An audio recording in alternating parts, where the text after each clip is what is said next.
Hello, and welcome to Turtleneck Tabletalk, the podcast that seeks insightful conversations while promoting the growth of our community. I'm Devin, and this is Austin. This is Austin. And today we are excited for another episode as we explore Season 2, Future of Wichita. Yeah, and I don't think we could have got a better guest for that theme, because today we have pretty much the newsman of Wichita with thousands and thousands of followers across platforms. Most of you guys know him from Wichita Life. This is Landon Huslig. I hope I didn't say that wrong. I forgot to Close ask. enough. You're good. Huslig? Huslig. You're good. Huslig. You're good. Dang it. Hey, I was going to ask that before. It looks like Huslig. You're good. Dude, man. I just don't correct people anymore. So you nailed it the second time. You're good. All right, there we go. How are you doing today? Doing well, man. Thank you for having me on. This is exciting. For sure, yeah. So we gave you a little bit of an introduction. If you'd like to introduce yourself as well, anything we missed or you'd like to bring out to the audience. Yeah, real high level. My name is Landon Huslig. My wife, Candace, and I run Wichita Life, which is kind of like I'm still working on like a condensed kind of what is our like mission, what is that? But I call it like a hyper-local digital media platform. We got a bunch of social followers. We have a podcast. We have an email newsletter that we send out 3 or 4 times a week with local news and events and everything going on in town. That's how I found out about you.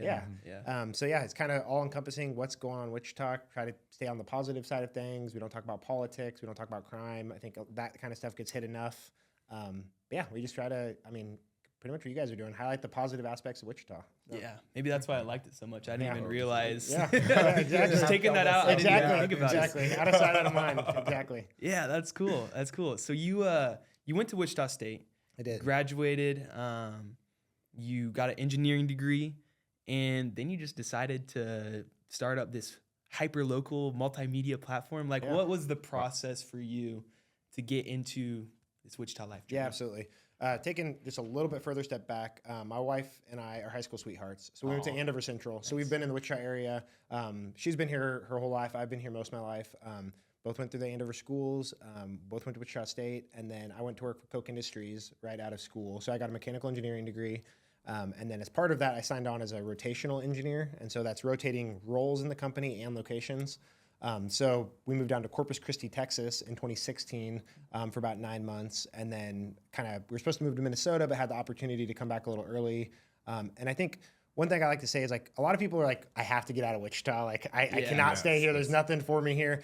We never felt that, but we were excited to experience somewhere else. So we were excited for Corpus, but by the time that 9 months was up, we were ready to come home. Both of our families are here, and I think the comfortability, the size of Wichita, it's the big small town feel. You're kind of 1 degree of separation from everybody. Absolutely. So we came back when we had a chance, and then about 6 months later, so it'd be April of 2017. I think it was just kind of looking back, and most of my best friends from high school and college, again, both of them being here, they had moved away to cooler cities. So it was I had a friend go to San Francisco, several friends to Denver, Kansas City even, or Dallas, pretty much anywhere but Wichita. They're I'm just getting out. It's way cooler, man. Exactly, wherever the jobs took them. And so I started, it was just an Instagram page, which was funny because I didn't even use personal Instagram. I had one, but I had 3 pictures from the past 6 years or whatever. And so I just started highlighting pictures of cool stuff around town. And so it was picture of the Keeper of the Plains because I liked walking down by the river, River City Brewery because I liked the beer and the pizza and the environment downtown. And then that grew pretty quick because back then really it was Wichita by EB was one of the very few, or there was a page called IG Wichita, but there really wasn't much doing that kind of thing. And so it grew pretty quickly.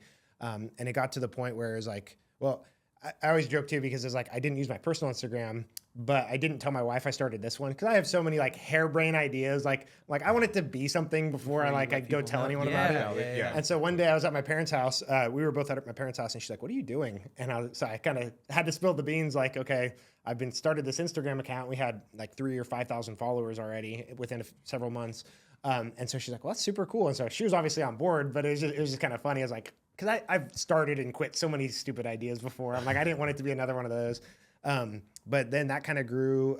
The next year, I started a podcast. So as an engineer, I don't really talk outside of my cubicle a whole lot. We'll talk to some people, but I have my headphone and listen to podcasts all day long. And so I'm I could do that, a Tim Ferriss, Joe Rogan style long form interviews, how I built this. And so my brother had just won the national championship. He was the quarterback for Garden City JUCO. And so he had won a national championship. And so I was like, this will be an easy, like low hanging fruit. junior bro. Put the phone on the table. Like there was none of this awesome equipment. It was literally like the phone notes memos or whatever, voice memos. And so did that. And then that kind of grew into interviewing some authors, local entrepreneurs, professional athletes, pretty much anybody that I would, it's an excuse to go talk to them then. Yeah. Yes. And then that grew, I mean, we kind of expanded to the other social media platforms, always Instagram first, and then kind of just repurposing elsewhere. And then in 2020, I had started, there's a big time podcaster kind of in town and then in Tulsa, he has a partner, but they did like $1 million podcast called How to Film Weddings. And then they had a podcast from that was tied in. And so then they made a course called How to Make a Podcast. And he knew we had a connection through like his wife shot our wedding and stuff. And so he's like, hey, you can take this course for free if you just give me a review. And so the first lesson was like, you need to have an email list. And so I was like, in my head, I'm like, okay, I want to do something with Wichita Life full time. I'm still not there yet, several years later, but so 4 years later. But I was like, okay, so I need to have an email list. Like that's the distribution technique. Maybe the podcast is still kind of the thing that can take me full time. And so, but I didn't want to like just send a weekly email with the podcast because it's like, okay, people are just gonna maybe get sick of that. So like, how else can I provide value? So I'm like, exactly. Yeah. So okay, Taco Fest is this week, or like, yes, dude, Taco Fest rocks. Exactly. I just had to exactly. I love Taco Fest. Oh yeah, Taco Fest is awesome. I've been pretty much every year since then. Or like that was like right in the heart of COVID. It was like June 2020. So it was like, okay, what's open, what's not open, kind of like some more information for the community, and then my podcast link. Yeah. And so I did that kind of weekly for a while. And then that kind of took me down the rabbit hole of just Twitter. I enjoy Twitter a lot, like a lot of good discussion and stuff. And so I got into like the newsletter rabbit hole on Twitter. So I started reading like Morning Brew and The Hustle, which are like tech bro news for millennials. And so it's like in a conversational way, it's like as if you were telling me the news of the day. And it's like more conversational, it's cool. Fun, sarcastic jokes, et cetera. That's what I love about your email. Exactly. Yeah. And so that's where a lot of that comes from. It's like, okay, I don't want to write like a sterile news article, but it's like, how would I tell my friends about the news? Right. And I'm only going to share the stuff that like I think people will actually care about. Like a lot of the stuff is like, okay, no one cares about crime, no one cares about politics, like that kind of stuff. Leave it out of there. And then somewhere along the road, I ran across some like local newsletters. There's like some companies that are starting to start them in different areas and some other like solopreneurs that are doing it. And I'm like, oh, this is what this can actually look like. This is the product. It's not the podcast. Podcasts, as you guys probably know, are hard to grow. They're hard to monetize. But the newsletter, I love podcasts, by the way. It's not they're just it's a more difficult medium. Yes. But then, so that kind of started the newsletter. I'm like, oh, this can be like the product that I could do full time at some point. Like it's basically just reinventing the newspaper and in the modern era. Cause like, I mean, do you guys subscribe to the newspaper? I don't get a hard copy of the newspaper. I use my dad's to log into the Eagle and like, you know what I mean? So, and so that grew and it's gone from that once a week and then it's several months later, twice a week and then 3 times a week. And then finally now I go 4 times a week with 2 of them being kind of local news events, et cetera. One of those being like a deep dive into a specific topic or organization or event. And then just kind of recently, the last couple months, doing like a weekend event rundown. That's like typically in the newsletter, it's like whatever, Taco Fest at Capitol Federal Amphitheater Park or whatever at 6 p.m. But this allows me to send, it's just about events and it go a little bit deeper, like a couple lines. Here's how much tickets cost. Here's a tip on bring your water or whatever the tip is for the event. So go a little bit deeper. So yeah, it's kind of grown a lot from just an Instagram account to going all the way through that to now, I mean, I would say we are, as far as email subscribers go, we might already be the biggest in town. So we have to be close. So we just crossed 20,000 last month, I think, and about half those people opened. So I was looking the other day, I think the most people that have opened an individual email was like, it was over 11,000 people opened an email last week. Yeah. So a lot of people are reading it. And I think I was probably one of them. You better I got you one on that. Or I'm getting out of here. But so my goal though is like, okay, I have 20,000 readers on my email or subscribers, but it's like, okay, Wichita's whatever, 450,000. The greater Wichita area is 650, 700,000. Like I barely scratched that. Yeah. And so it's like, I think I've got a long way to go, but just some of the feedback I get, people really enjoy it and I enjoy writing it. So, I mean, I I'm monetizing it now, but like for the longest time, I did everything for free. I wasn't making any money. Like I was losing money doing the podcast and doing everything else. So Yeah. it's been fun. There's so much stuff that you said that I wanted to like touch on No, and interject. I kind of went on a monologue. Yeah. Dive in wherever. So. Oh yeah. Well, first off, I just have to say, what do you say to people who say that you're a sellout for? So man, the number of times I've no, that brings up a whole other thing with some of the stuff. I know. I didn't want to get into it right away. I know you're just going right in. Oh, we can talk about anything. I'm an open book, so whatever you want to talk about. It was. I watched the. We brought this up. We had a conversation about your TikTok where you. The pothole. The pothole TikTok. And how Yeah. that went. Yeah. So crazy. for people who don't know about that, can you give them a little story on that? Absolutely. Story So, time. so I guess full background. I do have a partnership with the city. So, and I guess real quick background on that. They give us ideas. They're like, hey, basically, like I'm on the distribution list. So anytime they publish anything, like the city council votes, or they're trying to promote, or like the city drought and like the restrictions and stuff like that, like. We can share basically anything. It's basically just like try to amplify the message that they already have, or like PSAs, just like people don't want to follow like a city account, right? So it's like, how can they get those messages out further? They're never like, you have to write about this or make this. So I had this idea completely independent of their feedback, and like they never have to go through approval or anything. It's like, I make something, I post it, that's the end of the story. And so I had this idea. I'm like, okay, they keep saying these potholes get fixed. Like, I'm going to test it. I want to find out. And so I lived in Rockwood at the time. I'm over at like Rock and Central area. So I'm like, okay, I'm just going to drive down Douglas for 2 seconds until I find a pothole, because I'm sure there's a lot of them, and just test it out. And I'm like, but I also want it to be somewhere like semi-recognizable. So if somebody wants to go check and see if it's actually fixed, they can. So I was driving down. I'm like, oh, there's that red piano in College Hill. Yes. I'm like, it's a lot of people, if you've been in the area, you've at least seen that. You might not know exactly where it's at, but it's recognizable. So I just pulled over for 2 seconds, and the process was super easy to go through and report a pothole. So I kind of zoomed in on the street sign. So again, people kind of know where it's at. Made the little video, didn't expect anything of it, like whatever. And it like took off. And I don't even use TikTok. It's basically like I put it on Instagram and I republish any videos over there. So it took off there, took off on Instagram, and then on YouTube Shorts. Like it's got like a million views or millions of views on each of those. So it's like independent algorithms are still picking it up for whatever reason. And so, it's been super interesting. But then out of that, the news reached out and they're like, hey, do you want to come talk about your viral video? And I was like, oh, sure. That'd be cool. Whatever. I've been on the news for something probably in the past, but not anytime recently. So we started talking about it, and there's 2 people there, 2 kind of newish to Wichita people, younger reporters. And so we start talking about it, and then they're like, so is this a partnership with the city? I'm like, yeah. And they're like, so are you making like thousands of dollars? I'm like, I wish I was making thousands of dollars. So I kind of got into the details of it. And then the whole story got spun as like influencers getting paid instead of like cool video goes viral. And so it's like, I ended up turning down several other interviews with every other news outlet in town. They were trying to like following that. I'm like, I'm not doing this again. You guys just want to twist my words. So it's like, and that's like what we kind of want to avoid. Like, again, there's a lot of good people. We don't try to avoid that. We're trying to spin words. The gotcha questions. Gotcha journalism. You're gonna clip this up and make it look really bad. Oh, yeah. Hopefully we can figure out how to do that. We're getting better. Let's see how good you are at editing. But that's like a big thing is like transparency. It's like they asked the questions, I answered honestly. Like I'm not trying to hide anything. And I think that's a big thing is like people are kind of losing trust with some of like the mainstream media. And so it's like, I just want to be a voice, one that's positive about our community, but like people can actually trust. Like I want it to come off as I'm your friend, because I met a lot of people through Wichita Life, and I've become friends with a lot of people, and it's been really cool. And so, I think that's kind of just the take on like the new news that I want to kind of go with. Yeah, for sure. That's a good perspective on it. Or I'm a sellout. One of the two, you know? Yeah, well, you know, whichever way the people think. Exactly. I'll let the people judge for themselves. Yeah. That's cool.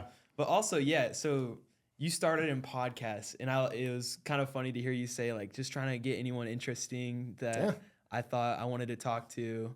And now you're on the other side of that. We're the people who want to talk to you. And how does that feel? What's the perspective on that for a second?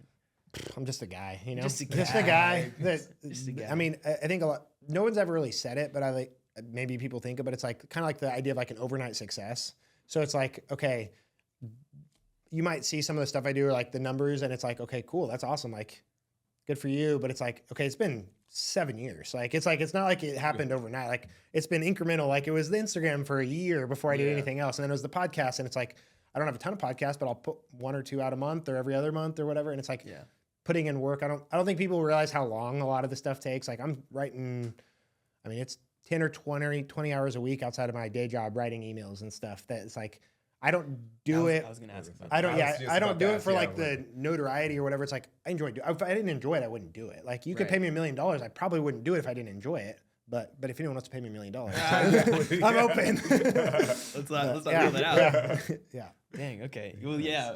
So how is it like balancing? Because you have, like you said, a full-time job, and you're dedicating how many hours a week to? I mean, it's hard because I don't like clock in. You know, it's like when I have free time, I get it done, and it's like the biggest thing is like podcasts. Like I haven't posted a podcast in a while, but that's kind of like on the back burner right now. But it's like I've committed. I'm sending out emails Monday, Wednesday, now Thursday, Friday, like 4 times a week. They're going out at 6 a.m. no matter what. So it's like if I have to stay up till 2 a.m. writing it, I have to stay up till 2 a.m. writing it.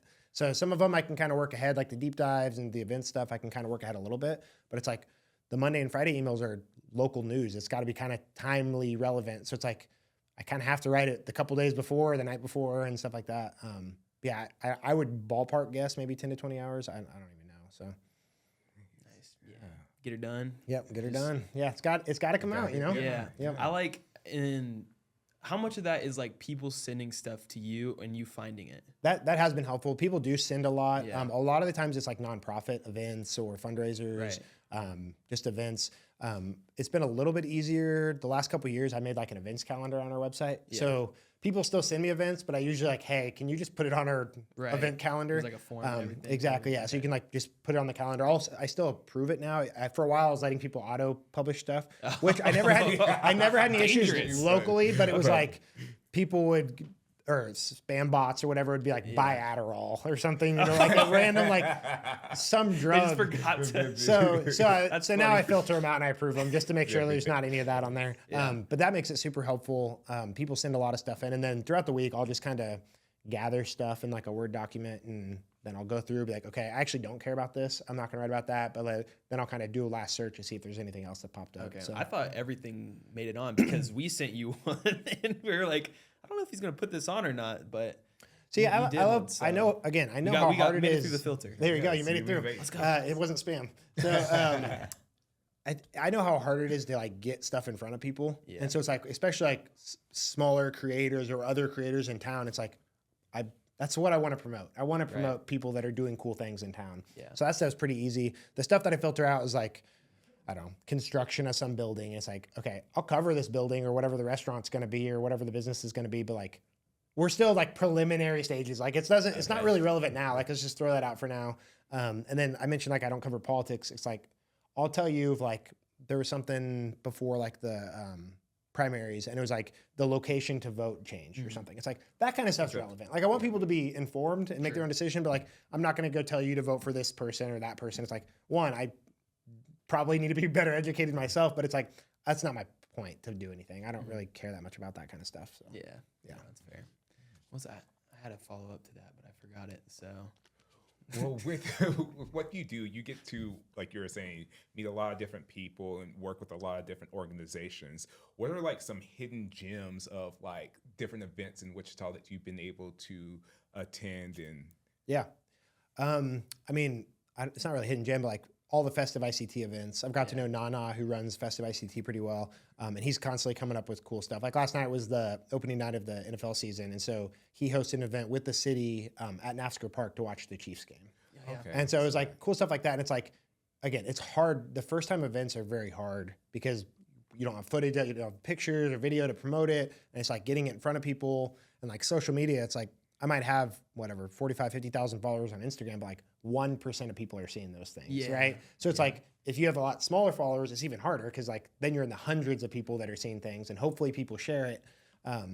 But I mean, there's so many events. Like we share like live music and there's dozens every weekend of live music. And like people always say there's nothing to do in Wichita. I'm like, there's so much to do in Wichita. Like it's unbelievable. Like, and again, it's not really a hidden gem event, but like Elsewhere Fest was awesome. Incredible. Like that was such a cool event. And it's like, I saw people after the fact saying like, I didn't know about this. And like, they really didn't start promoting it till 4 or 6 weeks before. But again, it's like, you don't have any footage. How do you promote something that's like you can put a picture, a poster, or like the set list or the artist list, but like it's hard to promote that kind of stuff. And so we just try to work with whoever to get those kind of events out.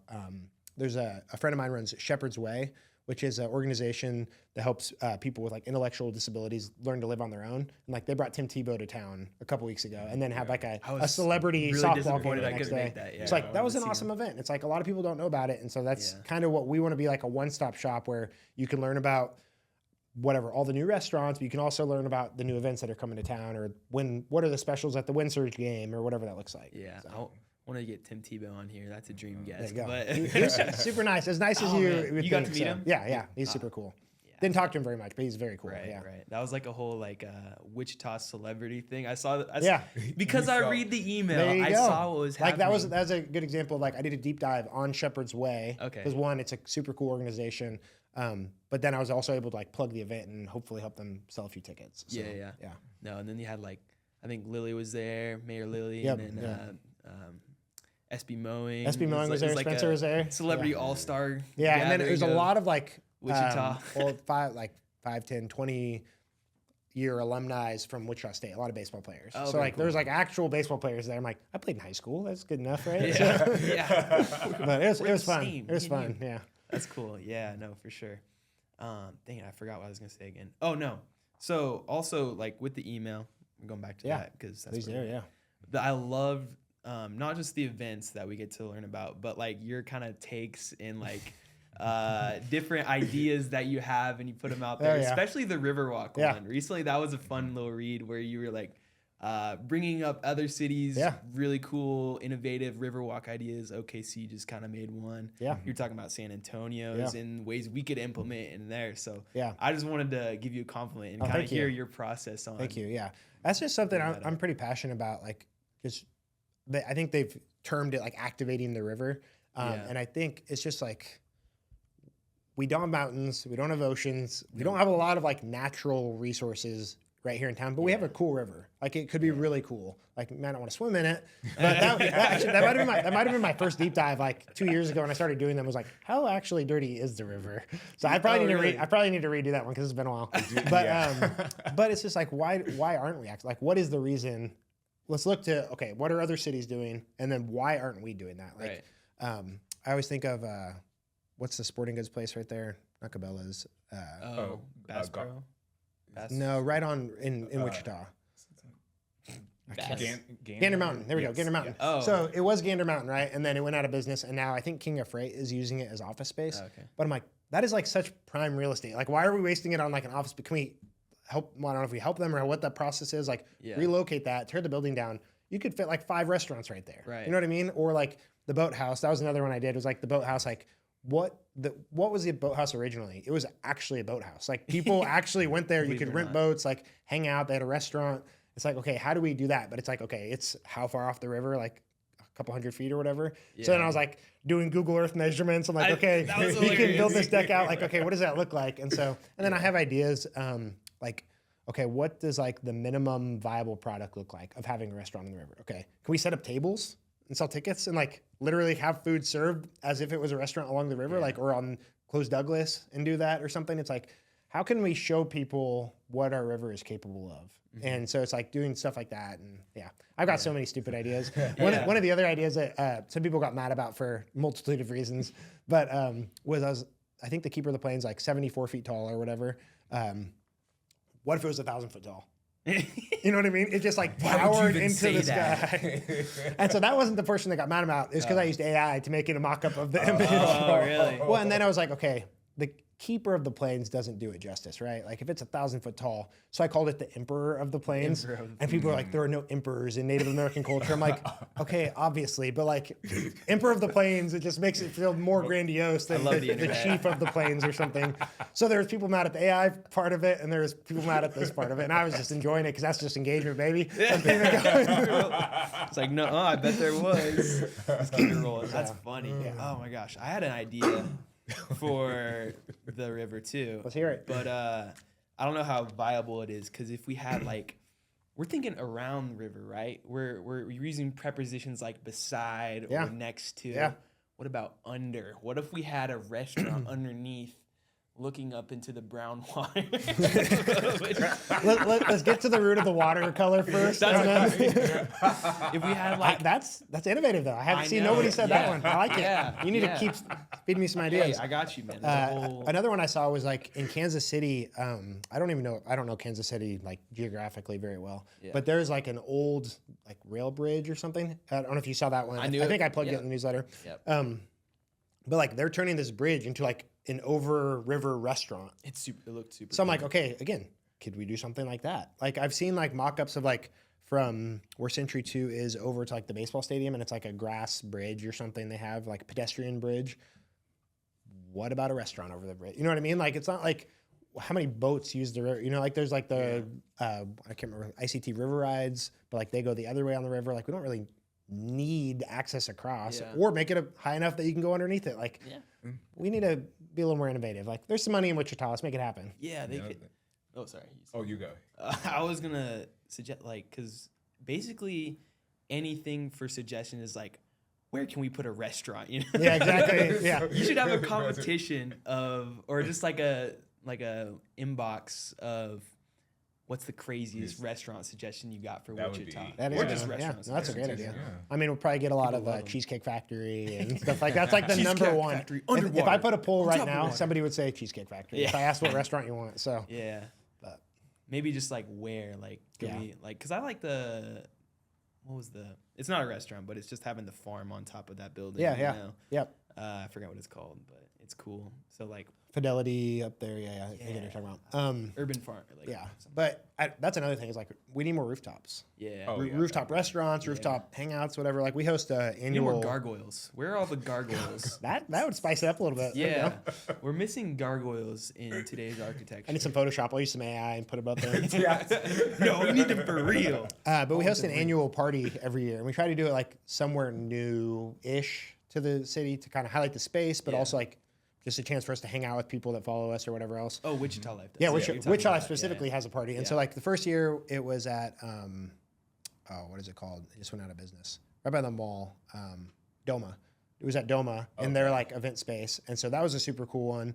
And then we did it on the rooftop at IMA, and that was super cool because it was like I was a little nervous because I'm like I didn't want to like too many people to show up because like the inside space only holds like 60, but they have an awesome rooftop, and so it ended up being beautiful weather because we do it in April every year. So of course there's a 75% chance it's gonna rain, but it was beautiful, and so it was like such a cool view. And it's like okay, we need more rooftops like this, and so I know. Whatever they're building between the river and the baseball stadium will have like I think it's a, not an apartment, I think it's a hotel, but they're going to have a rooftop bar restaurant. And so it's like, where else can we have that? Like Niche has it, I think, up there on the top of that building. But yeah, we need more rooftops. For sure. Rooftops are It's a vibe. awesome thing It's a for vibe. cities. Yeah. So are vigilantes. Do we have any vigilantes you know about? I think we actually did like years ago. Wait, seriously? No, there was a guy that like would dress up and like I don't know if he that's actually awesome. did anything. There was a guy, I can't remember his name, but I remember this was like years ago, like when I was first doing Wichita Life. But no Batman. No Batman? No. We What was he called? We have a billionaire though, so you never do know. have a Maybe billionaire. Charles or Chase is. Yeah. We just don't know about it. Oh. I mean, he has to do that music on the side. so Exactly. it's like- maybe what else does he- that's a cover. Yeah, you know? He's just really scanning the streets at night. That's when they play all the time. Exactly. We're on D, man. We're on D, Chase. There we go. Huh. Okay. I like it. Another thing I like was another one of your ideas of like crowdfunding. What was the last one you did? One of them was the castle. The castle looks Yeah, so cool. yeah. If everyone pitched in a little Dude, bit. it was pretty reasonable. So it was funny because like I wrote it. It was probably over a year ago, and then I like republished it because I'm like everyone loved this. I'm gonna redo it. Like that was a fun one to write. But between that, they pulled the listing. But like I had all the information before that, and so I'm like I don't think they sold it. I think they just pulled the listing for whatever reason. Gotcha. But it was like just under 3 million. So I'm like doing the math. I'm like okay, there's a lot of people in Wichita. Like we have each 3,000 people putting $1,000 a piece or flip that. I mean, it's not that crazy. And then you look at like I listened to a podcast called My First Million, and so those guys their idea was for Michael Jordan's old house, and it was like 30 million.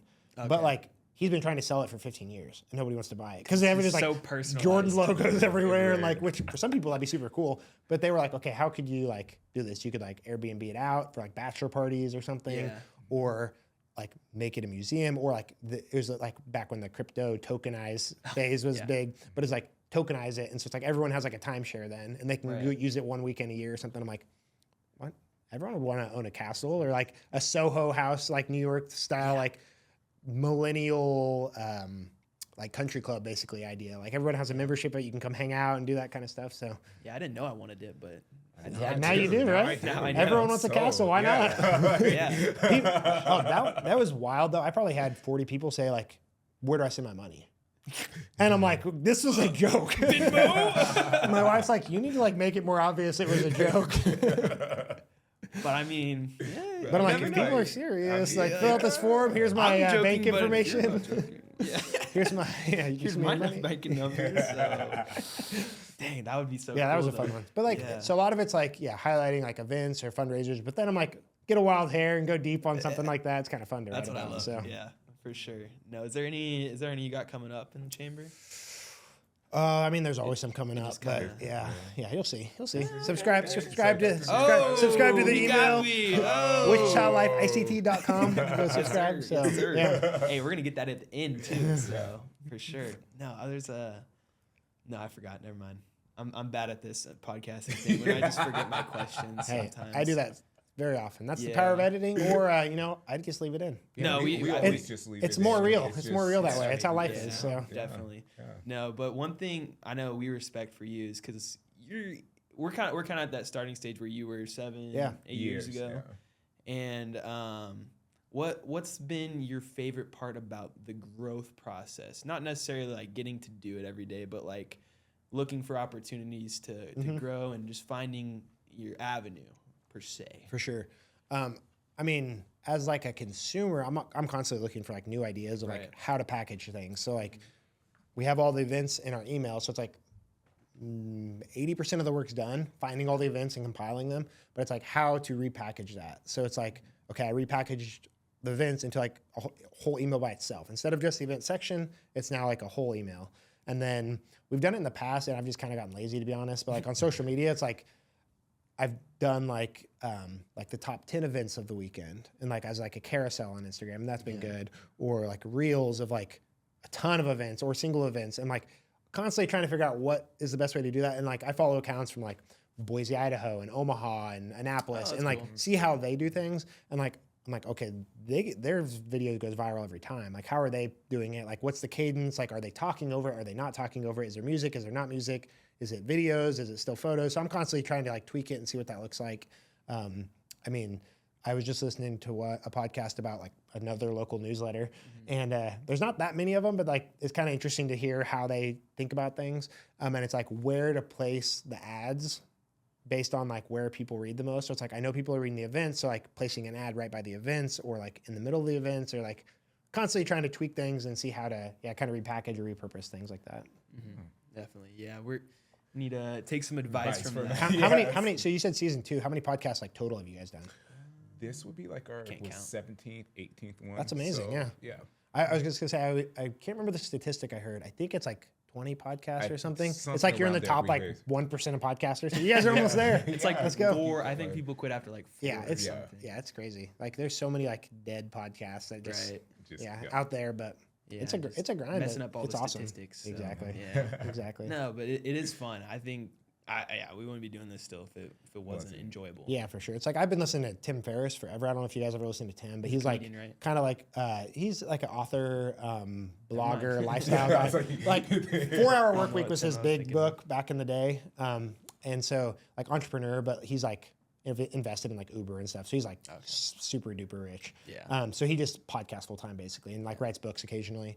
But his biggest thing was like, what would make it a success? Like if it ended tomorrow, like what would make this a success if you didn't make any money and it ended all of a sudden? So it's like, for me, the podcast was always like, I'm meeting people. Like I have their contact information. Like I bounce stuff off of them. Like a lot of the guests have become friends. And so it's like, okay, this is success then. I don't care. I could get 2 downloads or 2,000 downloads. It doesn't really matter. It's like, I've kind of already gotten something out of it, while also helping, hopefully providing value for them to kind of like share their message or their story or whatever they wanted to get out. So definitely. But I think something about Wichita, which I'd be curious your guys' perspective, but like I don't think I ever had anyone tell me no to doing the podcast. Like everyone in Wichita is like very like, okay, I want to get into that. But like, there's some people like, there's an author from Wichita. We won't get into it either. We can go. We could. We can go into it without using names. Yeah. Redact the names. But like there was a guy, his name is Rolf Potts. He's an author. But he has like one of the best-selling travel books of all time called Vagabonding, because he used to like go, he still does, but like go vagabonding around the world and Europe and stuff like that. But like I texted him, he was like a dream guest off the bat. And so I got a hold of him on Instagram because he had like 3,000 followers. So it was kind of easy to like contact him. But I was expecting him to say like, sure, maybe in a couple months, something like this. I contacted him on like a Thursday and he's like, yeah, sure, let's do it on Tuesday. I was like, oh, like, I don't even know how to record a podcast digitally. Like I've got like a crappy laptop and like no microphone. So I used like the wire headphones because like I ordered a mic, but it didn't get in time. Yeah. And like, so like my audio is terrible on that podcast, but it was all, and he said yes, like right away. And then he ended up coming to my first Wichita Life party. Oh, sick. Like, so he was like super cool to meet him. His wife's an actress. Like it was super cool. And then there was a guy who played basketball at Newman, I don't want to diminish him. He's like a YouTube rapper, basically. Like he has like millions of Spotify listens now, but like got like 5 million on YouTube. But his name was Dax, and so I didn't know he was from Wichita. Like I'd heard of him. I'd heard his music, and then I think I was watching a music video or something. I'm like, that's in Wichita, and so I started like learning about him, and so like he was just like, yeah, sure. So we FaceTimed and recorded it, and it was awesome. So it's like pretty much anybody that I've reached out to has said yes, which is super cool. But I'd love to hear your guys' experience with that. I think that with us, it's been surprising because the guests that we thought would be really challenging to get weren't necessarily, they were really easy, just kind of like set up pretty quickly. And then the ones that we kind of thought would be like, oh, that won't be too hard to get or whatnot. They were just so hard to schedule. So doing something, but also like we're scheduling us to a producer and another guest. So scheduling is the hardest part. It is the hardest. I think that's the hardest part. Yeah. Because it's like especially with, I mean, you're a student. I don't know what you do. Are you training? What do you do full time? But it's like I'm a full-time engineer, so I can't record between like 8 and 5. Right. And then I've got kids, so it's like I do stuff over lunch, or I record a Zoom at 8 p.m. when the kids go to sleep. So it's like part of the scheduling is my problem. But a lot of times, so it's like Zoom is nice because like I don't need anybody else. I can just do it. But like the last, I don't know, year and a half, I use a studio downtown. And so it's like texting that guy, hey, are you free? And then these 3 dates, and then sending it to the guest, are you free these? Oh, and we have to do it between 11 and 1 because that's my lunch break. And so it's like, it's hard to schedule people. Is that like the hardest part for you? Because for us, I think we would agree on just that and planning in general. Yeah. But for you and your email newsletter, like what's the challenging issues? The most challenging piece, it's not challenging, but most time consuming is just writing it. I mean, it's just sitting down to write it. And it's like, I actually do enjoy writing it, but it's like last night, like I was finishing it up during the second half of the Chiefs game. Yeah. You know what I mean? So it's just like, it's a constant, like, it's like a better version of the hamster wheel. So it's like, I feel like I'm always on the hamster wheel at my real job and eventually hop off that. But it's like doing like a almost daily newsletter. It's like, it is a hamster. Like I have to do it like on certain days. And then like the deep dives are nice because like, not that I'm ever actually on top of anything, but I could write 2 months worth and be ahead. And then every Wednesday when those deep dives come out, like I'm not having to write it Tuesday night, but I'm not on top of things. So, ideally that'd be where it's at. But I would say probably that piece of it. That's probably the hardest piece. Yeah. Yeah, definitely. Makes sense. So how, because we were talking about like some of the changes in like the strategy with like your social media and just different things like that. So what do you use as a matrix to define success with what you're doing? Yeah. I think some people would say it's like just followers or just likes or whatever else. To me, like if we're just focusing on like Instagram specifically, is like, okay, how many like shares does it have? How many saves does it have? Because one, I think that actually like Twitter's a little more open about it. Like they like replies and shares, like they tell you like this is 14.2 times more valuable than a like or whatever. But like Instagram doesn't share those metrics, but like I just know like for a reel, for example, like I could post a reel and it's probably going to do 8 to 12,000. But like if I post something that's valuable and it gets 200 shares, I already know that view number is going to be twice as much. Yeah. Like I just know directionally it's just going to go up because more people are sharing it. Yeah. And I think that just triggers to me like it's actually valuable. Like people are taking the time to send that to their friend or family member or something. So that's the biggest thing for me. For the email, I mean, I get at least a few replies every day. So sometimes it's like this one person literally just corrects my grammar every single time. Like every single issue, I get a like you put an apostrophe. Diabolical. You put an apostrophe in it's again. I'm like, oh, I know. Okay, I'm an engineer. I'm not. You're just waiting on this email after you send it every time. So seriously, every single I got one this morning. They're like, you wrote, and they have like 3 points. I'm like, at least they're keeping me honest. It used to be of your existence. It used to be worse. Like I had so many typos. My wife made a compilation to like I'll find it and send it to you guys. But it was to some Taylor Swift song. She like put this thing, but it was like pop-ups of like the different like emails I got from people. And so one of them, my favorite one that I always quote is they said, "Hey, dum dum," and they went and corrected like what I said. And I'm like, oh man, that was just funny. Like, I wrote this for you, man. You wanted this. Yeah, exactly. It's like, come on, like you don't pay me anything for this. That's funny. But yeah. Oh man, I love the internet. Yeah, that's hilarious. They made so your wife made like a compilation. Oh yeah, because I would always screenshot them and send it to her. I'm like, oh, did you see this one? Yeah. And like she read my stuff for a while, but. And a lot of people have volunteered to proofread the emails, but I'm like, I don't finish it till 10:30 the night before. Yeah. Like who am I going to send it to? My wife's sleeping. Like who am I going to send that to? And so I usually I work out pretty early in the morning, so I'll try to read through it once, but I'm not combing it with a fine tooth comb. So yeah, just go, do it. It is what it is. Yeah, that's funny. Oh man. That makes me want to just like dedicate my life to being like one sole person's like internet haters. Just constantly poking them until they break. Just like keep commenting on, I don't know, someone's Instagram post like that lighting wasn't that great in that picture or just something random. That'd be funny. Nitpick something. Yeah, for sure. Not very inspirational. Not very inspirational. But you know what is inspirational? This next segment is. So the transition. We got the segues too. That was better. Was that better? That wasn't. Yeah. Last time was. That was good. That was good. I'm impressed. Thank you. You should see some of his. I'll go back and listen. I've only listened to a little bit of. I need to go back and listen. Yeah. Well, back to inspiration because this podcast is about education, entertainment, and inspiration. So we want to ask you who is on your inspirational Mount Rushmore. The top four people who have inspired you, and they can be from any part of your life. It could be people you look up to, people who support you, whatever it is. Just the 4 people that come to the top of your head and why. This is tough. I should have listened to some more podcasts so I could. This is really tough. Yeah. Take that drink. Stall. Gotta take your stalling. He's stalling. Yeah. Well, number one, gotta say it. My wife Candace. Yeah. So I think she's been super supportive of everything from the beginning. I think a big part of what she does, and she kind of feels bad about it sometimes, but it's shooting down my dumb ideas. But that helps me focus on the stuff that actually works, and it does help a lot. This is tough. Yeah, this is really tough.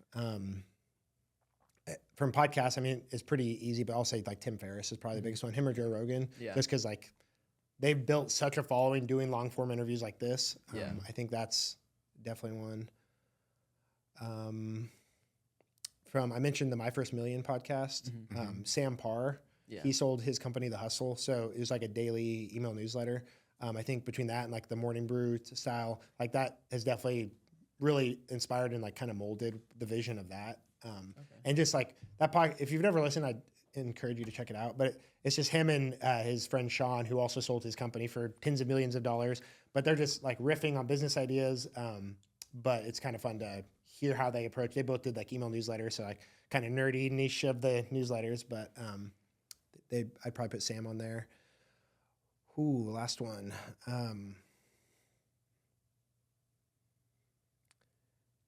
Not so much anymore. And I think you have to kind of separate like accomplishments from the person, because it's like I can look up to one piece of their life but not the whole person, if that makes sense.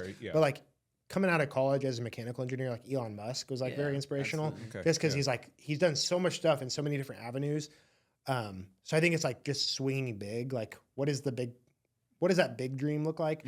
But then again, like I mentioned, like he's been married like, I don't know, 5 times or something. Yeah. And like, Right. isn't a great Yeah. dad and stuff, Yeah. but it's like, Absolutely. this side of things is like, it's super inspirational for like, yeah, I don't know. Just seeing like the big picture, like he wants to go to Mars. Like who's dreaming bigger than that? You know what I mean? So, Not a Yeah. lot. so no, I would say yeah. that kind of, yeah. Okay, That's a great that's mountain solid. right Off the there. dome, I'd probably, if I had to think about it for a little longer, I might come up with something different, Sure. but that's Yeah. definitely, yeah. No, we're putting you on the pressure. Yeah, So that's that's good. That's what Yeah. we Good like to question. do. Yeah, Absolutely. You mentioned the engineering part. I want to, because I'm an engineer Yeah. as well. What kind of got you started into that, and why did Elon Musk inspire you to, maybe dream a little bit bigger in your engineering aspirations? Sure. Going back to the career. So mechanical engineering, I was always good at math. Growing up, math and science was kind of like my thing. Clearly not English proofreading. But like I was a pretty good student overall. I earned a couple scholarships. But I knew I wanted to do something with science and math. I'm like, okay, engineering kind of seems like that route. But I always kind of had that entrepreneurial itch to do something, which I think looking back, I think a big piece of that was like literally like Elon Musk, like Iron Man, like that era of stuff. Like it was like Yeah. it was pretty Yeah. inspirational. Really cool. Yeah. But then also like the Social Network. That movie was just like, okay, I want to make the next Facebook. And so it's like the Elon Musk thing, it was like pretty early. I mean, this was like 2011 to 2015 when I was in college. Tesla was pretty early on, but it was crazy to see like pushing the limit with cars even, not even just the Mars. But I think it's just seeing like you don't have to, like he wasn't like a rocket scientist before he did SpaceX. Like he learned about rockets and then did that. So it's like, you don't have to stay in the one lane. So like when I first went to college, I was like, okay, Wichita State, probably mechanical or aerospace engineering. I don't want to get pigeonholed in aerospace necessarily. Like mechanical degree can do that if that's the route I want to go. Yeah. But like I've seen so many of my friends' parents, like they get laid off every 3 to 4 years because Aerospace like is the cyclical nature of yeah. aerospace. So I went the mechanical route, and then it was also like with this skill set, like I know how to think like an engineer now and like kind of the puzzle solving piece of things, but I can do anything with that. And so then it was like going down the entrepreneurial route. It's like it's completely different, but like I could still use some like the analytical skill sets and stuff like that. That I don't have to just be an engineer. I say that's probably the biggest piece of where that came from. Nice. Yeah. Appreciate that. Yeah, for sure. Yeah. Dream big, kids. Yeah. we're Stay big in kids. school. Yeah, I guess so. They do say that. So speaking of dreaming big, what do you see for like the future of Wichita Life? Like, Yeah. big vision for that. It's a tough question. I think at some point in the future, I'd like to be doing it full time. So again, working at Coke right now, been there for Completely ditching the engineering. 9.5 years, just completely yeah. ditching it. But I think in like, let's say like 5 years, right now, I'd say we only reach 20,000 people with the email. I mean, I don't see why we couldn't reach 100,000 or 200,000 people in Wichita, and kind of redefining what local news can look like. So, kind of a trusted source. I think, again, not bashing any of the other like publications in town, but it's like when you think of the Wichita Eagle, it's like you might be able to think of 1 or 2 people, but it's like you probably don't think of them as your friend. When you think of local news, I want you to think Wichita Life. That's my buddy. I want you to think that's my friend Landon. And like if you run into me at a party or like a taco fest, like you'd be like, hey, what's up, Landon? I'm like, I might not know who you are then, but like I'd love to meet you. And so like redefining what local news is, what people care about, and then like a lot of the local news like isn't local. They cover stuff that's all over the place. Like this dog caused a 10-car pileup on the highway, and you're like, oh, is this Kellogg? And it's like, oh, it's in Kentucky. It's like, okay, who cares? So it's like focusing on our community and continuing to hopefully, push us forward. It feels like we're on like the precipice of like the next wave of Wichita, like people wanting to move here, younger people wanting to stay here in town, downtown, kind of revitalizing, activating the river. Feels like we're like right there. Like since I graduated high school, like the Wichita flag's everywhere now. Like people actually have pride to be in Wichita, and continuing to like keep that momentum going and keep people wanting to live in Wichita and make the most out of life in Wichita. Absolutely. Inspirational again. Nice. Thank you. Yeah, for sure. As we wrap up this podcast, do we have any more segments to go through? I don't think so. Okay, Yeah. no, I think we ran out of segments. Okay, well. Those are great segments. Yeah, appreciate it. So I guess if you could give the listeners some parting words of advice, of inspiration, again, I don't know. Yeah. Whatever you want to do, I guess. Yeah, inspire us. Yeah. Yeah. Yeah. We'll see what I can do. Like I mentioned earlier, I think people will say there's nothing to do in Wichita or Wichita's boring. And to those people, I would say like, just get out in the community. Like, Yeah, definitely. check out my email, go pick 2 things this weekend and go out there and experience Wichita. Like, there's a lot of cool stuff going on. There's a lot of new events constantly popping up in town. Go experience them, host your own event. Like, there's so many things you can do in Wichita, and sitting on the sideline is not it. So I think just get out in the community and experience Wichita for all it's worth. Absolutely. Thank you so Oh, much. there you Yeah, go. thanks for having me on. So if people want to get a hold of you, can you give us like your social media feeds, your information? So Yeah. So on social media, it's either Wichita Life or Wichita Life ICT across the platforms. If you go to wichitalifeict.com, you can find the newsletter, events calendar. We have a job board, kind of everything there. So Wichita Life ICT. Appreciate it. Yeah. Thank you guys. Appreciate Yeah, it. This for was sure. fun. This is awesome. Thank you so much for coming out. It's been a pleasure to interview you and everything and just learn about all the great things that you're doing in the community. And we're hoping for continued success for you and everything. Thank you guys so much, and good luck with the rest of the season too. Thank you. Appreciate it. Thank you. So thank you guys for tuning in to today's episode. Make sure if you're not already to hit that subscribe button and to make sure and tune in as we continue on with our season 2, where we'll be highlighting more individuals in our Wichita community. That's right.